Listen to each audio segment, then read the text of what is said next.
Namaste. Welcome back to the session of energy engineering.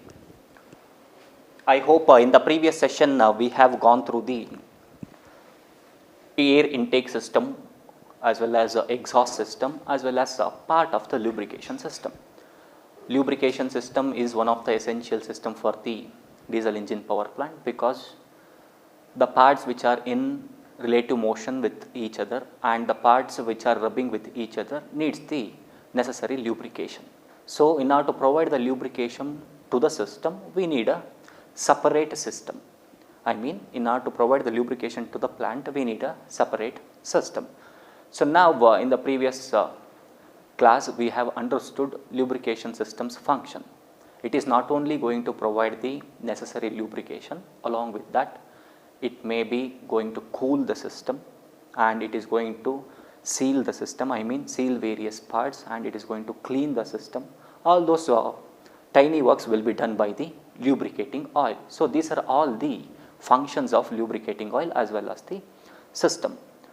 Based on the type of lubrication, I mean how the lubrication is being done, the lubrication systems are classified into three categories. One thing is wet sump lubrication system, next is dry sump lubrication system, and the last one is mist lubrication system. I hope in the previous session we have covered dry sump lubrication system as well as mist lubrication system. Dry sump lubrication system is the one in which the sump, what we have called as a sump, which is nothing but the crankcase, is dry, in the sense the lubricating oil will not be stored in the crankcase. Such a system is considered as dry sump lubrication system. And in case of mist lubrication system, the lubricating oil is mixed with the fuel itself and then it will be subjected to the burning. I mean with the help of the fuel it will be sent into the crankcase and then it will be sent into the actual engine cylinder for the purpose of lubricating the system. So, these two are the dry as well as mist lubricating kind of system. And the very first basic thing is a wet lubrication system. Here we are using the word wet because we have to store the lubricating oil in the crankcase. We know here we are dealing with the diesel engine. In the diesel engine only air enters into the cylinder during the suction. Then compression happens, then fuel injection by the fuel injector, then with the help of the compressed air power stroke will be happening and then exhaust will happen. So, here we have a space in crankcase. So, that space which is present in the crankcase, because only air is entering into the system. So, crankcase is not filled with the fuel. So, we are taking the advantage of that and we are trying to store the lubricating oil in the crankcase. So, if we store the lubricating oil in the crankcase, we will be considering it as a wet sump lubrication system. Here I am addressing the word sump for crankcase of the engine. So, in the previous session itself we have classified wet sump lubrication system into three different systems such as splash system, semi pressure system as well as full pressure system. This classification whatever we have seen now, it has been done based on the type of lubrication that is demanded by the diesel engine. Say if the load on the engine is too small, then we do not have to go for the pressurized systems. In such situation I will be dealing with splash system. If the load on the engine is moderate, then I will be going with semi pressure lubricating system. If the load on the engine is too high, then oil needs to be pressurized. In such situations I will be dealing with full pressure system. So, these three are the types we have. So, in this session I will be dealing with these three types of lubricating systems. So, if you look on to the very first lubrication system, which is nothing but wet sump lubrication system. Here wet stands for storage of oil in the crankcase, sump in the sense which is nothing but the crankcase, and then we need to provide the lubrication to the engine with the help of the particular arrangement which is considered as the system. Let us try to understand the system what we have here. Before going on to the working principle, let us look on to the various components of the system. So let us look from the bottom. Here we have a crankcase which is called as the sump. So this portion is nothing but the sump in which I have stored the oil, lubricating oil, that has been indicated by pink color. In this sump we have provided oil strainer as well as oil pump. Then we have 4 oil troughs over here. These 4 oil troughs indirectly saying that we are using 4-cylinder engine. 4 cylinders are consisting of 4 oil troughs. Next thing is, this is the piston, connecting rod, this is the connecting rod, and this is camshaft, and this portion is crankshaft. And we have main bearings over here for the crankshaft as well as connecting rod bearings are these things. These are the connecting rod bearings, and this is nothing but the main bearings for the crankshaft. And this camshaft will be arranged with timing gears that we have not shown over here. Next thing is this portion. This portion is called as the dipper. Dipper in the sense this will be dipped inside the oil trough. So I am going to call it as a dipper. I will name it. So this is dipper.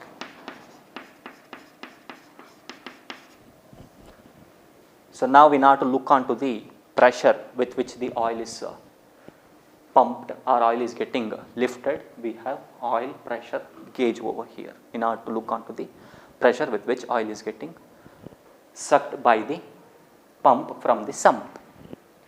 So now let us look on to the individual components function, and then it will automatically say us the working principle. Let us start from the sump. The sump purpose is to store the lubricating oil. Here sump is nothing but the crankcase. We need to keep that in mind. So inside the crankcase we have stored the oil which is necessary for the lubrication. Then it is provided with the oil strainer. In the sense, oil strainer is going to remove the solid substances or solid impurities present in the oil. That is what is the function of strainer. Next thing is oil pump. In the sense, oil pump is going to pressurize or suck the oil from the sump. While sucking itself, strainer is going to remove the solid substances. So oil pump purpose is to pressurize the oil. This pressure will be measured with the help of oil pressure gauge. That is what is the function of oil pressure gauge. Next, these things, oil troughs. These are for particular engine cylinders. So we have 4 cylinders now. So 4 cylinders, 4 pistons connecting rod consisting of dippers at the bottom. 1, 2, 3, 4. I have not shown the remaining 3. 4 dippers will be present over there, and these dippers are going to drip inside the oil troughs. So dippers purpose is to lift the oil. In this fashion it is going to lift the oil from the oil troughs from the corresponding oil troughs. Next thing, this is the crankshaft which is used for the power transmission, and this is the camshaft which is used for movement of the valves if I am dealing with the 4-stroke engine. Then this is the piston which is used to transmit the power, and this is the connecting rod transmission thing again. So again we have the main bearings. Main bearings are nothing but the crankshaft bearings, and we have connecting rod bearings also. These bearings are going to support the connecting rods of the corresponding engine cylinders, and these main bearings are supporting the crankshaft. So these are the various parts which are existing in the system. So now we are calling this system as the splash. Splash in the sense, it is nothing but the splashing the oil in the form of spray, sudden spraying of the oil. So that is why we are calling it as the splash system. How this sudden spraying of the oil is going to work, that is what the question in front of us now. So now we have come to know the individual components functioning. Let us go through the actual working principle of the entire system. Now it is very clear, from the sump oil needs to be initially stored at 4 oil troughs because I am using the 4 cylinder engine. Pump is going to pressurize the oil, and the oil is, before entering into the pump, it is going to be strained, in the sense all the solid particles will be removed. Then we can look onto this connecting line. This oil pump is going to supply the oil to all the oil troughs, and this is only the pipeline through which you can measure the pressure with which the pump is sucking the oil. So, in the oil troughs, oil will be supplied, oil will be stored by the oil pump. Now, let us imagine all the 4 cylinders are functioning. So, now various moving parts are present over here. Piston is moving, connecting rod is moving, piston rings are expanding and contracting, piston pins will be moving, and camshaft as well as crankshaft are rotating. All these parts needs lubrication system. So, now how lubrication is going to happen? That is what is the question. In order to understand that, I have provided one piston and corresponding connecting rod. So, let us concentrate on this now. In the same way, 3 more cylinders will be there. So, that needs to be imagined. So, now the piston is reciprocating inside the engine cylinder. So, now say piston is performing the downward stroke. While it is performing the downward stroke, the end part of the connecting rod is going to get immersed inside the oil trough, and when it is moving upward, in the sense when it is performing the upward stroke, the oil collected by the dripper will be splashed to the various components.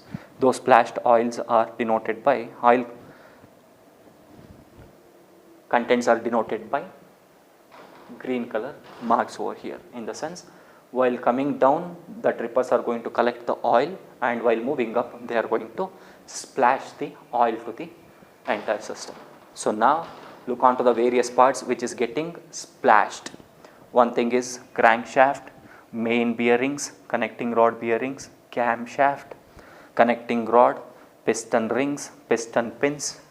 All these components will be lubricated by the splashed oil from the dripper.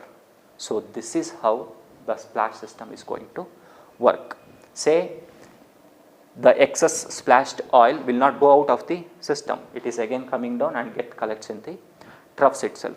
In case if the oil content will be less or oil is going to burn, then again you need to look onto the oil sump, which is nothing but the crankcase, and then from the crankcase oil will be stored in oil troughs. Again the system is going to perform the same thing. While moving downwards, the dipper is going to collect the oil, and while moving upwards, it is going to splash the oil to the various components. So, this is how the splash lubrication system works. This is one of the wet sump lubrication, because always the sump is, crankcase is filled with lubricating oil. So, this is how the splash system is going to perform.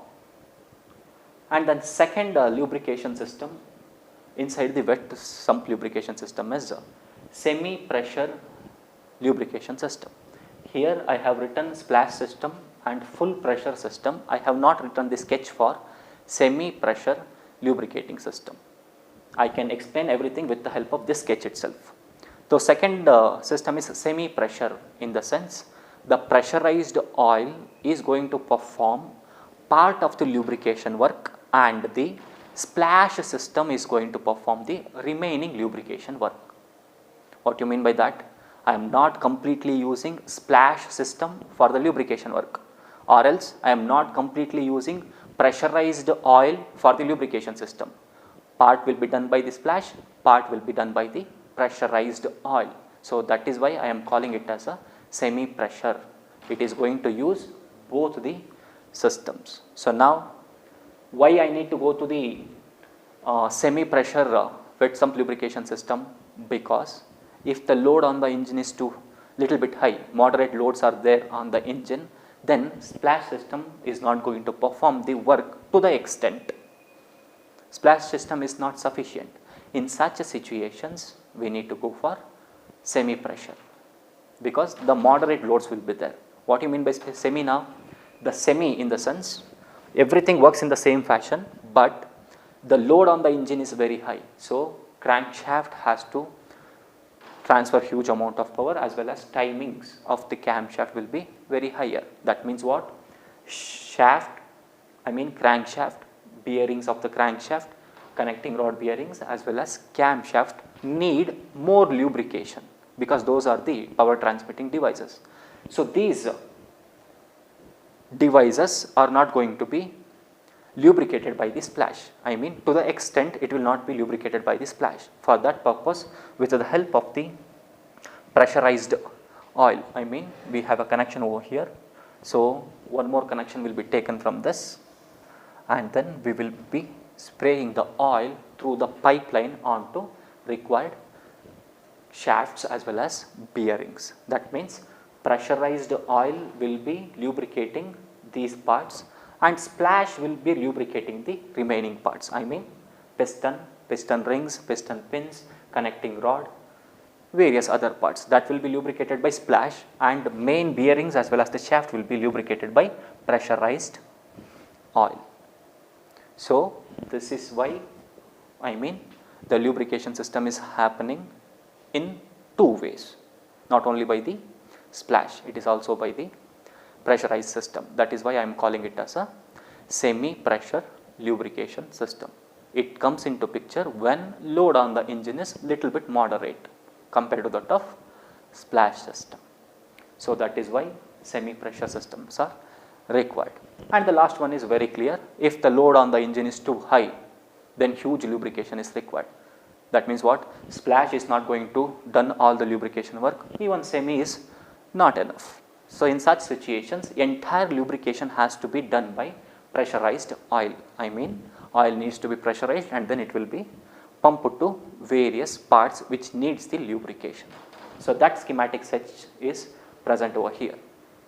There is nothing different over here. Only thing that I need to keep in mind is entire lubrication is happening by the pressurized oil. No splashes working over here. So, look onto the schematic sketch of the full pressure system lubrication system, which is under wet lubrication system. Why I am calling it as a wet?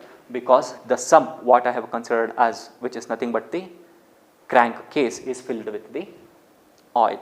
That is why I am calling it as a wet system.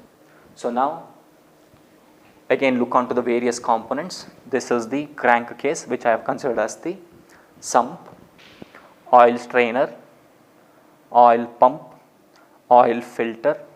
This is nothing but the crankshaft, and then one cylinder piston as well as connecting rod has been shown here, and this is the camshaft, and camshafts are timed by the timing gears. So, now pressure gauge is also present over here. Pressure gauge function is to look onto the pressure with which the oil is pumped by the pump. So, now we are very clear with the individual components functioning. Let us look onto the working principle of the full pressure system directly. We have strainer over here, we have pump over here. The pump is going to suck the oil from the sump. Strainer's function is to remove solid suspended particles from the oil. Then the pump is supplying the oil through the filter. This filter's function is to remove the dirt or invisible particles which are present in the oil. So, this is going to remove the solid substances, and filter is going to remove the dust particles or any foreign substances which are of minute kind. Then the oil is supplied to a pipeline. These pipelines are connected to, look onto the connection, the shaft, which is nothing but the crankshaft and the bearings. Then one more pipeline is coming towards timing gear. Then if you look onto the connection over here, this is going to supply the lubricating oil to the camshaft, and then with the help of the pressure gauge you will be recording the pressure. So, now these pipelines are going to play a role. Pressurized oil from the pump will be passed through various parts through this pipelines. Thereby the oil will be sprayed onto various parts such as piston, connecting rod, piston rings, piston pins, cylinder, camshaft bearings, crankshaft bearing, as well as timing gears. All these parts will be lubricated with the help of the oil which is being sprayed and which is being pumped by the oil pump. In the sense, we are not going to make use of the any drippers over here, and we are not going to make use of the any splash. Full lubrication, I mean the lubrication requirement is too high because the load on the engine is also too high. In such a situation, I will be dealing with full pressure lubrication system. So, this is what is regarding full pressure lubrication system. Now, it is very clear, lubrication system is the one of the essential system for the diesel engine power plants. Lubrication systems are classified into 3 categories based on whether the crank case, which is considered as the sump, is wet or dry. So, if it is wet, the system is called as the wet lubrication system. If it is dry, the system is called as the dry lubrication system. If it is not so, if the engine's power output is too small, then I will be making use of mist lubrication system. Again, wet lubrication systems are classified into 3 categories. First one, which is nothing but the splash system. Second one, semi pressure system, and the third one is full pressure system. This is what is regarding lubrication system of diesel engine power plant. Okay, now we have looked on to various auxiliary systems which supports the main diesel engine power plant or power system. So, now let us look on to the overall layout, how the layout looks like. Layout in the sense, by including the diesel engine, all the auxiliary plants we are going to look into. Entire system will be looked in one sketch. Actually, what we used to call for the layout is the view, one kind of view of the working area. Either it may be the elevational view or it may be the side view, whatever may be the view, but one view of working area. So, now we have drawn the layout of a diesel engine power plant, and we have studied a few of the systems also.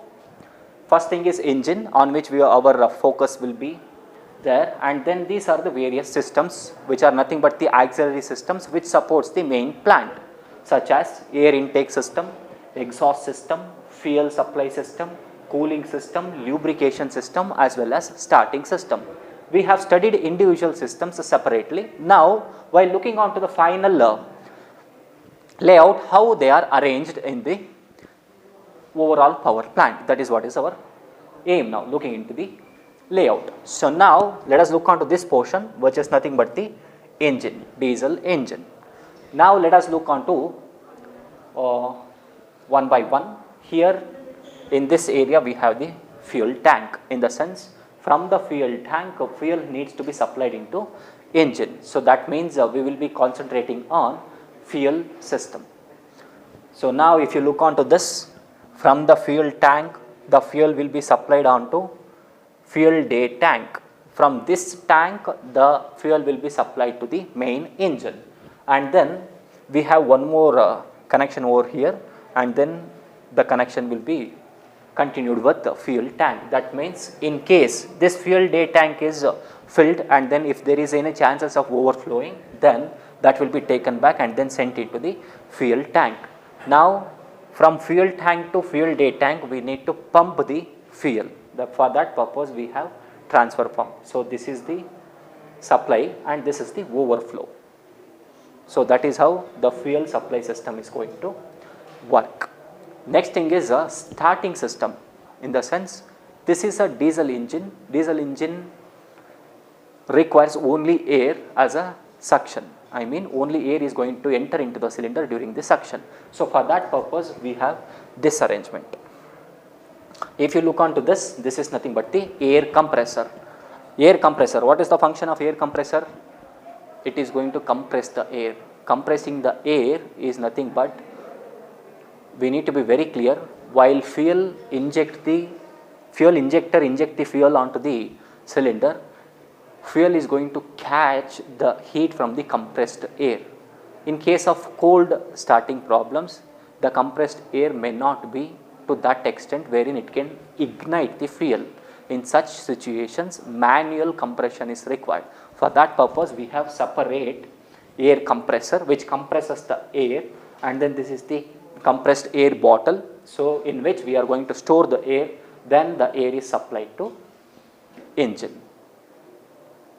These are the auxiliary devices. In case if cold starting problems are there during the winter season, then air needs to be manually compressed and then supplied into the engine. For that purpose, we have this thing. In case if air is directly sent on to the engine cylinder, before sending that air, before air is entering into the cylinder, it needs to be filtered. For that purpose, we have a air filter over here, then air is going to enter into the main engine cylinder. So, this is a auxiliary now, auxiliary.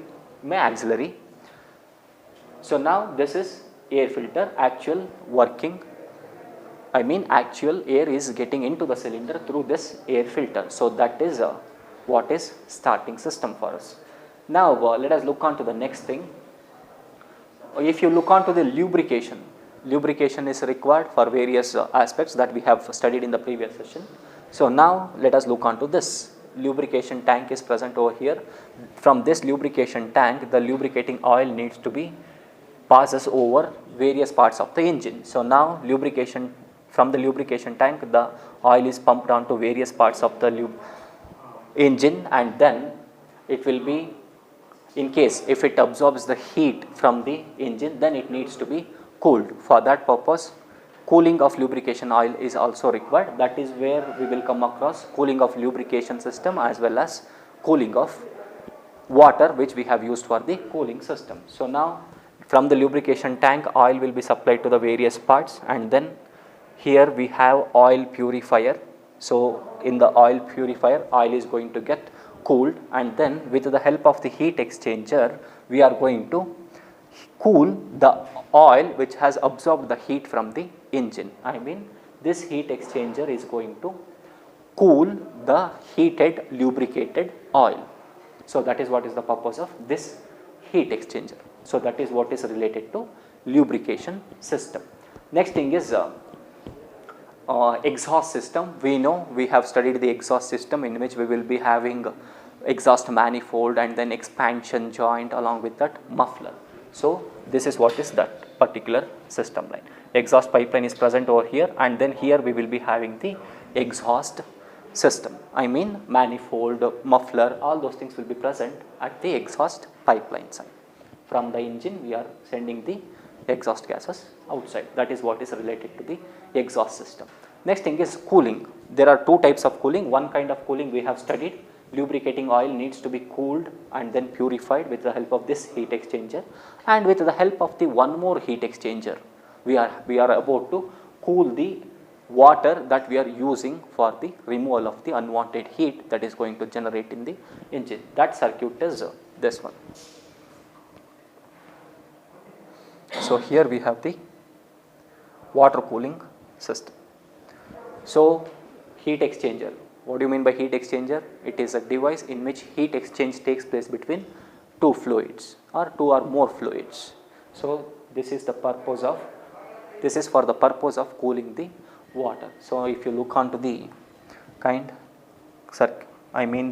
connections, so water is going to come in this direction, and then it will flow from one direction. In the cooling tower, the air will be entering into the cooling tower from the bottom, and it will come in contact with the downcoming water, and then it absorbs the heat from the water, and then it will be eliminated into the atmosphere.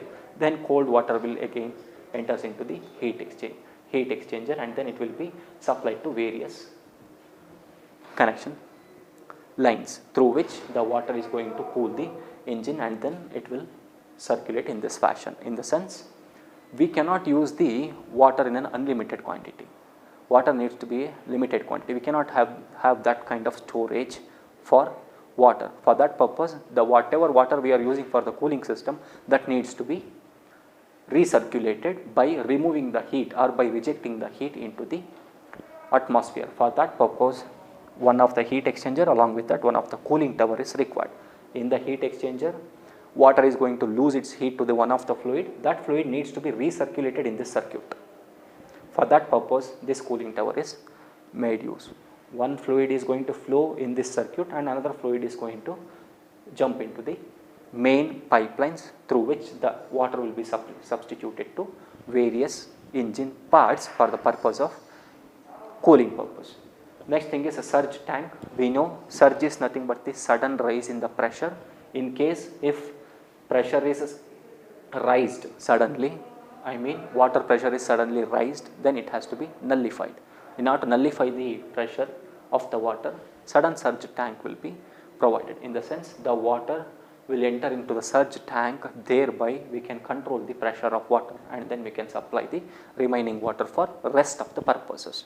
So that is how this surge tank is going to function. We will be studying this surge tank detailedly in case of hydroelectric power plant. In order to reduce the sudden rise or sudden surge in the pressure line, we are going to make use of the surge tank. So this is what is related to the cooling system, and we have studied all those systems individually, separately, and now we are looking on to all those things in connection with the engine as a whole. That is what we have considered as layout. So now let us look on to the diesel engine overall power plant.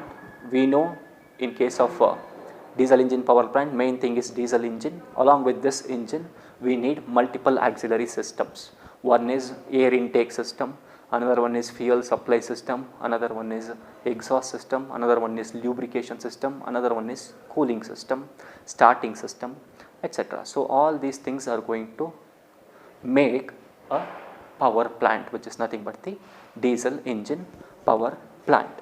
So this is how the layout looks like. We have studied the application, I mean advantages, disadvantages, applications of diesel engine power plant, as well as various auxiliary systems which supports the main system, and finally we have looked into the final layout of diesel engine power plant. So this is what is there in our syllabus, and with this we will be ending up with part 1 of second module, which is nothing but diesel engine power system. Here we have another part in this module, which is nothing but hydroelectric power system. We will be considering that in the next sessions. So now with this we will be ending up with diesel engine power system. Thank you for the session.